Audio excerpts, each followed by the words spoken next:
Jung Woo-sung versus Hyun Bin, Korea's ultimate fate battle begins. Imagine a single glance at a poster that captures the raw pulse of a nation's soul on the brink, where ambition clashes with justice in the shadows of a booming yet brutal era. What secrets of power might it whisper to those daring enough to listen?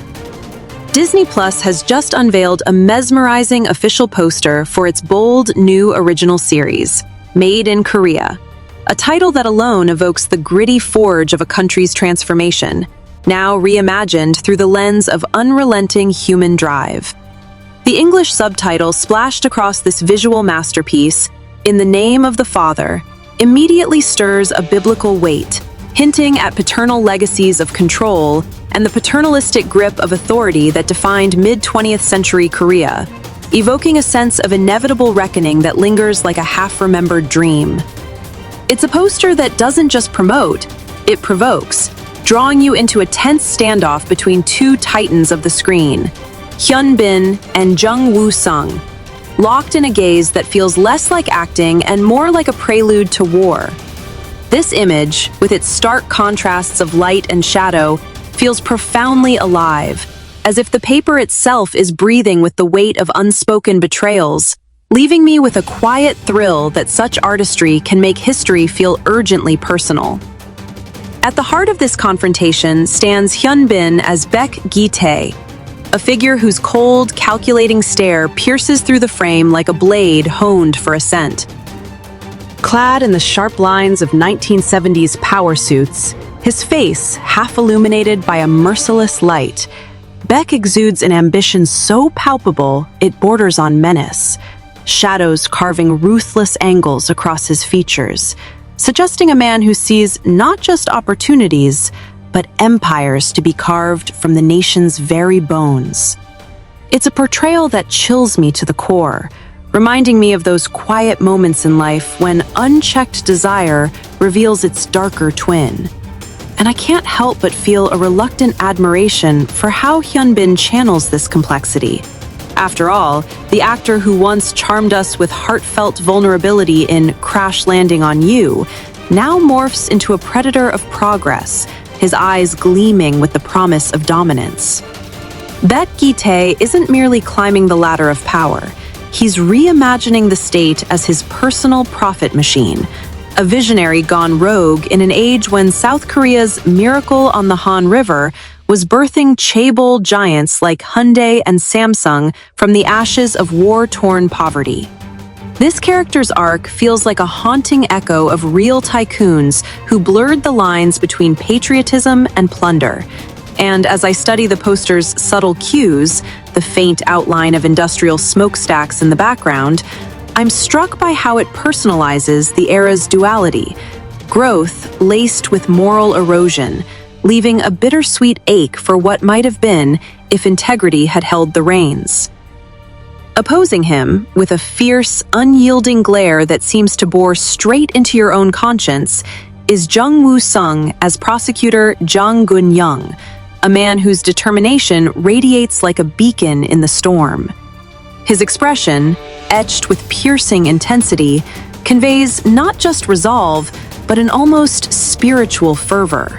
Eyes narrowed as if dissecting the soul of corruption itself, his posture rigid against the encroaching darkness that threatens to swallow the frame. There's something profoundly moving in this depiction. It stirs a deep-seated hope in me, the kind that flares when witnessing quiet heroes who stake everything on truth, evoking the tireless activists of Korea's past who faced tanks with nothing but conviction. Jung Woo-sung, known for his brooding intensity in films like As One, where he embodied the raw emotion of divided Korea's unification dreams, brings a gravitas here that feels earned through years of portraying men teetering on the edge of redemption. Jung isn't a flawless crusader. The poster's subtle tension in his jaw hints at the toll of his single-minded pursuit, and I find myself reflecting on how such relentlessness mirrors the prosecutors who, in the 1970s, risked exile, or worse, to expose the underbelly of Park Chung-hee's regime. their stories often buried in the footnotes of history, yet pulsing with undimmed fire. The poster's tagline, "Everyone has something to lose," hangs like a somber prophecy, encapsulating the emotional vortex at the series' core and sending a shiver of anticipation through me. It's a reminder that in the theater of power, no one emerges unscathed, and that vulnerability is the great equalizer. This isn't your straightforward tale of hero versus villain. Oh no. Made in Korea weaves a far more intricate tapestry, one where desires tangle like vines in a forgotten garden, ensnaring allies, lovers, and innocents alike in a web of tragic choices and shocking betrayals. The description teases, "The battle of fates begins," and I can already sense the heartbreak it promises, the kind that lingers long after the credits roll, much like the moral ambiguities in Bong Joon-ho's Parasite, but transplanted to an era of oil crises and Olympic aspirations masking deeper fractures. Set against the turbulent 1970s in South Korea, a decade bookended by the authoritarian grip of the ye-jin Constitution in 1972, which centralized power under President Park Chung-hee, and the bloody assassination that sparked the 1979 coup, the series captures a time when rapid industrialization propelled the nation from devastation to global contender, yet at the cost of suppressed voices and silenced dissent. Factories sprouted like defiant weeds along the Han River, exporting everything from ships to steel, while student protests in places like Busan and Gwangju simmered under martial law's iron fist. Events that the show likely dramatizes with unflinching intimacy, evoking a poignant nostalgia mixed with sorrow for the human price of progress. Delving deeper, Baek Gi-tae's journey feels like a dark symphony of the era's economic alchemy, where government-backed loans fueled conglomerates that would define modern Korea, but often through backroom deals that blurred ethical lines. Think of the shadowy alliances between politicians and industrialists that propelled GDP growth from a mere 8% of Japan's in 1960 to rivaling it by the 80s. Hyun Bin's embodiment of this archetype stirs a complex empathy in me.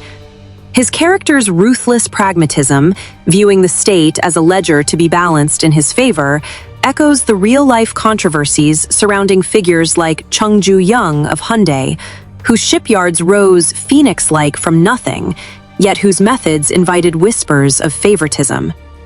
It's this nuance that excites me most.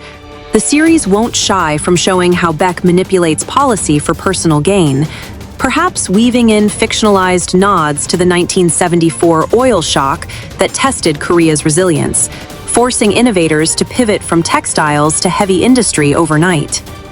And yet, amid the scheming, there's room for fleeting humanity. Maybe a scene where Baek pauses at a family altar, incense curling like regrets, reminding us that even monsters are sons, a touch that would deepen the emotional stakes and leave me pondering the thin veil between ambition and atonement. Jung Gun-young's counterpoint, meanwhile, embodies the unyielding spirit of those who dared challenge the monolith, prosecutors and journalists who, under the Korean Central Intelligence Agency's watchful eye, navigated a labyrinth of threats to unearth graft. Jung Woo-sung's portrayal promises to infuse this role with a magnetic authenticity, drawing from his own history of selecting projects that probe societal scars, like his turn in A Moment to Remember, that captured love's fragility amid illness. Here, Jang's pursuit isn't born of abstract justice, but personal fire, perhaps scarred by a loss tied to the regime's excesses, such as the 1975 emergency decree that jailed thousands for anti-state activities. The poster's visual rift between the two men, a literal divide of light and dark, mirrors this ideological chasm. Yet the tagline suggests intersections where loyalties fracture, and I feel a surge of curiosity about the ensemble that fleshes out this world. Supporting cast members like Jung Sung-il, whose nuanced depth in Our Blues hinted at untapped intensity, as a key ally or rival. Park Yong-woo, bringing gravitas from The Fiery Priest, Lo Jae-won, a rising talent infusing youthful energy, and even Woo Do-hwan, confirmed to join with his action-honed edge from The King, Eternal Monarch, all promise to elevate the narrative's layers, creating a chorus of voices that amplify the era's cacophony. What truly sets my pulse racing is the electric promise of Hyun Bin and Jung Woo-sung's first on-screen collision, and pairing dubbed explosive by industry insiders, and rightfully so, as their combined star power feels like a seismic event waiting to unfold. Hyun Bin, with his chiseled poise refined through blockbusters like Confidential Assignment, where he traded rom-com charm for buddy cop grit, now steps into a role that demands intellectual menace, an evolution that feels both inevitable and exhilarating. Jung Woo-sung, ever the brooding intellect whose activism off-screen mirrors his on-screen gravitas, recall his poignant advocacy for North-South dialogue in Steel Rain, brings a prosecutorial edge sharpened by years of embodying quiet storms. Their chemistry, glimpsed even in stasis on this poster, hints at verbal duels that could rival the courtroom clashes of The Devil's Advocate, but grounded in Korea's unique cultural lexicon of honor and hierarchy. It's this anticipation that keeps me up at night, wondering how their confrontation will unfold in the series' 6 taut episodes, each a pressure cooker of escalating stakes.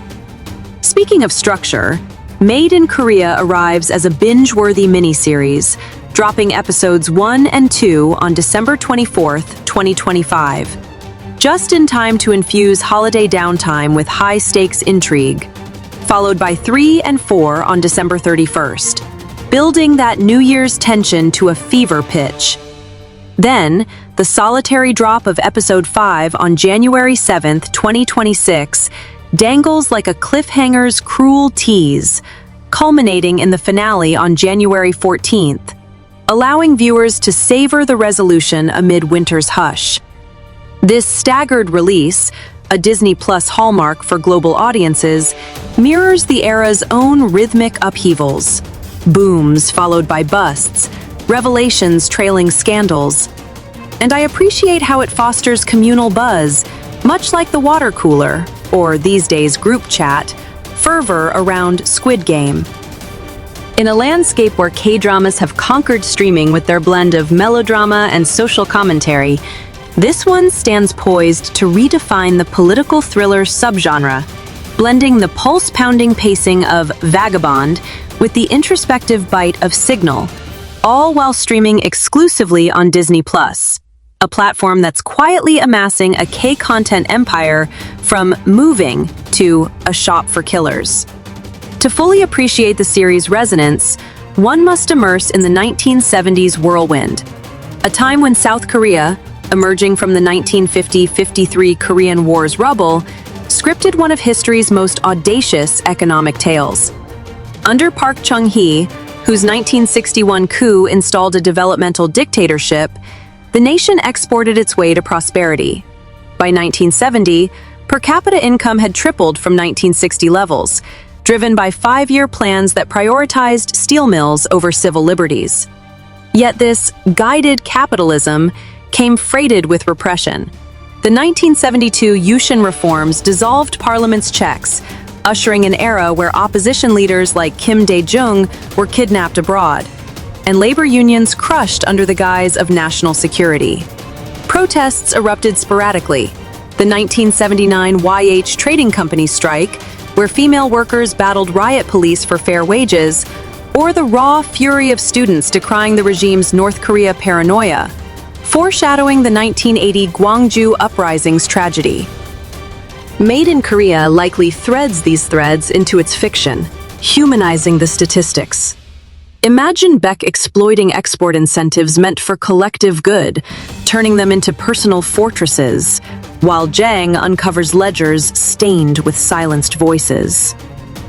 This historical fidelity doesn't just educate, it empathizes, stirring in me a profound gratitude for the democracy won through such sacrifices, and a wary vigilance against history's echoes in today's boardrooms and ballots.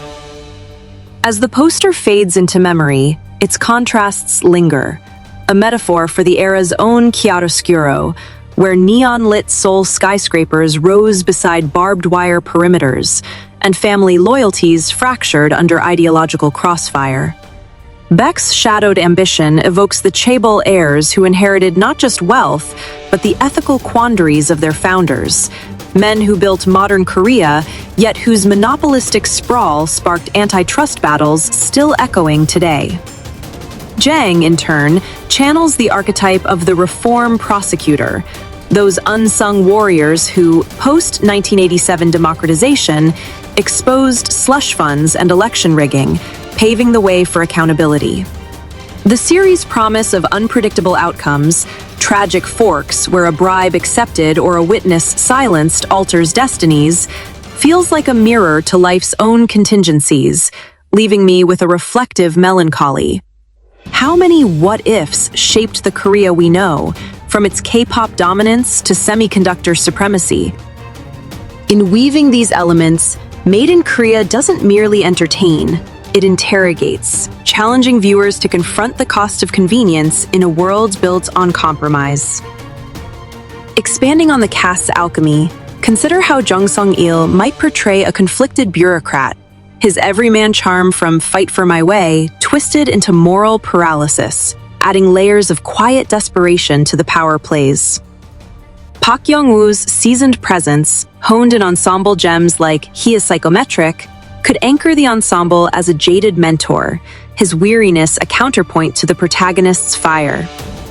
Ro Jae-won, with his fresh-faced intensity from indie films, brings the volatile energy of youth caught in the crosshairs, perhaps a idealistic aide whose illusions shatter, evoking the student radicals who lit the fuse for change. And Woo Do-hwan's edition, with his wiry athleticism showcased in Bloodhounds, suggests pulse-quickening action sequences amid the intrigue, maybe high-stakes chases through rain-slicked Incheon docks, or tense stakeouts in smoke-filled Hanok tea houses. Together, they form a constellation that illuminates the era's social mosaic. Factory workers dreaming of middle-class escape, housewives navigating patriarchal edicts, expatriates smuggling forbidden texts. Each orbit pulling at the central duel, enriching the narrative with polyphonic depth that feels alive, breathing, inescapably human. The thrill of this first Hyun-bin-Jung-woo-sung team-up amplifies everything. It's like pairing a scalpel with a sledgehammer, precision meeting force in a dance of destruction and discovery. Hyunbin's transition from heartthrob to heavy hitter has been masterful. Recall his steely resolve in The Swindlers, where he unraveled financial webs with charismatic cunning. Yet here, the stakes feel epical. His Baek, a composite of the era's bold entrepreneurs who bartered principles for blueprints.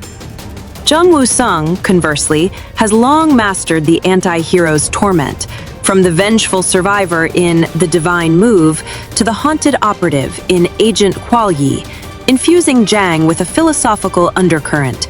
Is justice vengeance in disguise, or the only salve for a wounded republic? Their off-screen rapport, glimpsed in promotional snippets where they share knowing laughs amid script readings, hints at an ease that will bleed into authenticity, making their clashes not just scripted, but soul-bearing. In an industry buzzing with crossovers, think the Itaewon-class ripple effect, this duo generates a gravitational pull, drawing in collaborators like director, not specified, but assuming a veteran like those behind Kingdom, to craft visuals that marry period authenticity with cinematic flair. Sepia-toned flashbacks to post-war squalor, giving way to vibrant 70s palettes of mustard yellows and harvest golds, scored to a soundtrack blending trot anthems with ominous synths. As release day dawns on December 24th, 2025, the timing feels serendipitous. A Christmas gift wrapped in controversy, inviting families to grapple with legacy over eggnog, or solo viewers to lose themselves in the glow of screens amid winter solstice chill. Episodes 1 and 2 will likely hook with Baek's meteoric rise, perhaps opening on a bustling Busan shipyard, where a pivotal deal seals his fate, intercut with Jang's oath-taking ceremony, oaths that bind tighter than chains. By December 31st, as fireworks burst over Seoul proxies, 3 and 4 might escalate to boardroom betrayals and midnight raids. The tagline's loss manifesting in fractured alliances, a lover's ultimatum, a mentor's fall, that tug at the heartstrings with exquisite pain. January 7th's lone episode 5, dropping midweek like a whispered secret, could pivot to introspection. Jung haunted by ghosts of past cases, Baek confronting the hollowness of his throne, building to the January 14th finale's cataclysmic convergence, where fates collide in a courtroom or coup-like climax, resolutions as bittersweet as aged soju. This pacing isn't arbitrary. It echoes the 70s' own episodic dramas, economic spurts followed by political purges, inviting rewatches to catch nuances, like symbolic motifs of fractured mirrors reflecting divided loyalties. Ultimately, Made in Korea emerges as a bold political thriller that doesn't just recount history, but resurrects its ghosts, set against the real modern Korean odyssey from dictatorship to democracy, streaming exclusively on Disney Plus to a world hungry for stories that probe power's perils. In an age where global headlines echo with authoritarian whispers, from tech moguls wielding undue sway to elections shadowed by scandal, the series feels prescient, a cautionary canvas that stirs unease and enlightenment in equal measure. Hyun Bin's Baek, with his shadowed gaze, becomes a specter of what we might become if greed outpaces grace. Jung Woo-sung's Jong, a lodestar urging us toward light. The posters, In the Name of the Father, lingers as invocation and indictment, a call to examine our own inheritances, of progress bought dear, of silences that scream.